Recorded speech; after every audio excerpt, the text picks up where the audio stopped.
Good afternoon. My name is Alexander Ronavelandia, and today I'm going to be talking about the MET test. The word MET stands for Michigan English Test, and this is an exam that was created by Cambridge, and it can be taken in different places here in Colombia.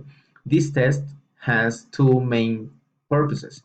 The first one is to apply to any career at the university or to go for a scholarship in different universities. The other purpose is when a person wants to apply for a job opportunity. Well, there are some companies that require candidates to show proof of their English proficiency level, and they can go for these kind of exams in order to fulfill this requirement. So this takes us into the question that is, who can take the exam? Well, basically any person that wants to prove or to evaluate his or her English proficiency level. However, we have to keep in mind that this exam has some important characteristics. The first one is that this exam evaluates mainly the listening and reading comprehension skills.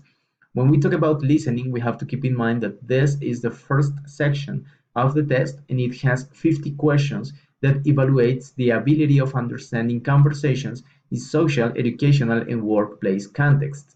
In addition, as I mentioned before, the reading skill has other 50 questions that are divided into different parts, 20 and 30 questions. This is the second section of the test, and the first 20 questions are created in order to evaluate the grammar structures of the candidate. However, the other 30 questions evaluate the understanding of different kinds of texts regarding social, educational, or workplace contexts. However, we might think about, well, what happens with the speaking and writing skills. Mainly, if a person wants to go for these two skills, he or she has to pay an extra fee in order to have these two in the test.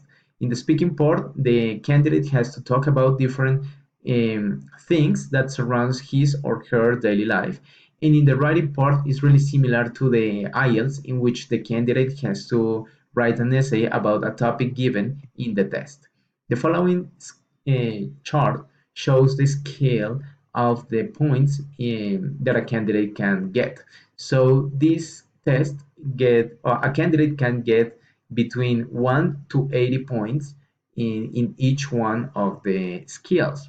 It means that depending on the range, is going to have a level based on the Common European Framework. Thus, for example, if a candidate has between 27 to 39 points, it means that he or she is an A2 level, as I said, based on the Common European Framework. However, we have to keep in mind that this test gets people to C1 level. So if there is a person who wants to certificate a C2 level, that person cannot take this exam because there is no possibility for him or for her to have a C2 level through this exam. So this takes us into the question, well, why should we take it or why not to take this exam? Basically, there are some reasons to take it. The first one is the price is a really cheap exam. In addition, the accessibility is really good because we can find it in different institutions, academies in Colombia, and the level is quite good. However, this is the main reason why, if I had the opportunity of taking it, I don't go for these kind of exams as long as the level is not really high.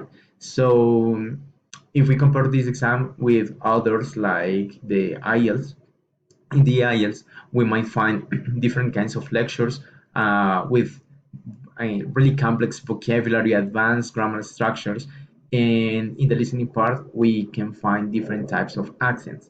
That is something that doesn't happen in this exam. This exam is mainly North American accents, so it has North American accents. So it is really difficult to find other type of accent. So the listening part or section is not really difficult at all. Well, that's all for now. Thanks for watching. Bye.